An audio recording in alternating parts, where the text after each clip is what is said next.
Welcome back to my channel. কেমন আছেন সবাই? আশা করি ভালো আছেন। আমরাও বেশ ভালো আছি। নাজিয়াস ব্লগে আপনাদেরকে অনেক অনেক স্বাগত ও ভালোবাসা জানিয়ে আমি আমার ভিডিওটা শুরু করলাম।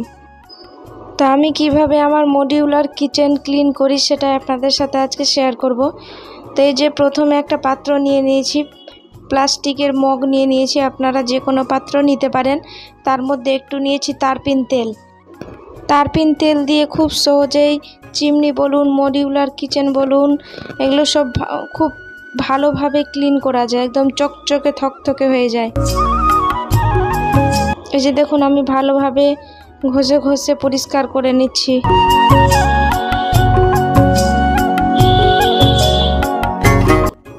কিচেনে যতই চিমনি লাগানো থাকুক তাও একটু আধটু তেল ছিটে চিটচিটে হয়ে যায়।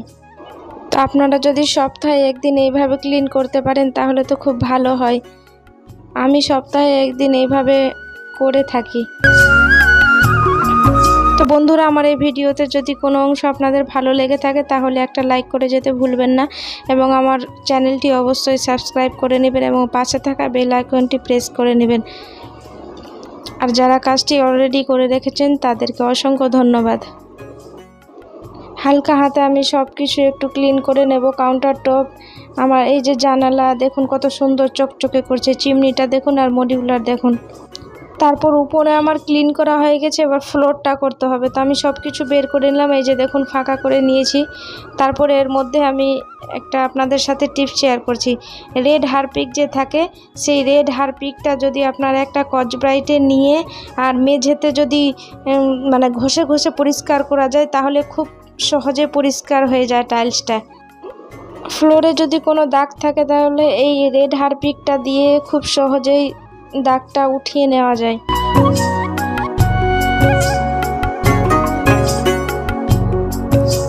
এই যে দেখুন আমি খুব ভালোভাবে ঘষে ঘষে দাগগুলোকে আমি উঠিয়ে নিচ্ছি।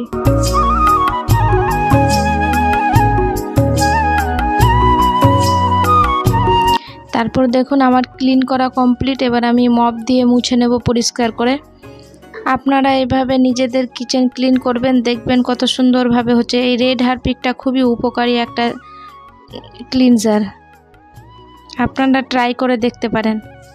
তারপর আমার মশলা রাখার ক্যাবিনেট যে আছে, যেখানে আমি মশলার কৌটোগুলো রাখি, সেখানে একটু ধুলো ধুলো পড়ে গিয়েছে। তো ভাবলাম একবারেই ক্লিন করে নেওয়া যাক। তা আপনারা সাথে থাকুন।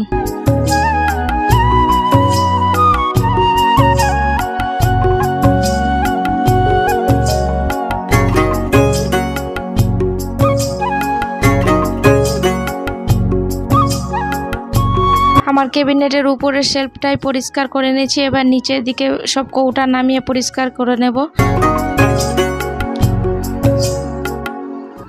এই যে দেখুন সব কৌটা আমি নামিয়ে নিয়েছি, দেখুন কত নোংরা হয়েছে। এগুলো সব ক্লিন করে কৌটাগুলো সাজিয়ে নেব।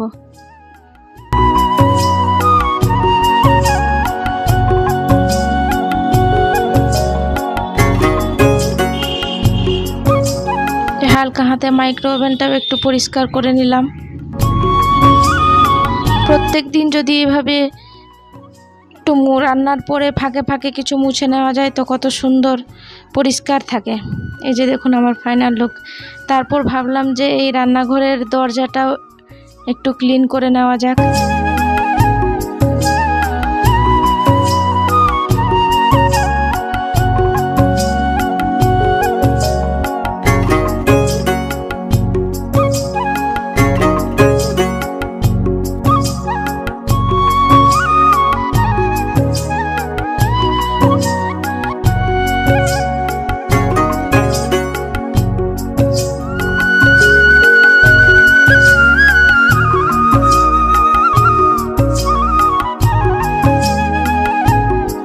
আমার কিচেন ক্লিনিং ভিডিও আপনাদের কেমন লাগলো অবশ্যই কমেন্টে জানাবেন, এবং একটা লাইক করে যেতে ভুলবেন না।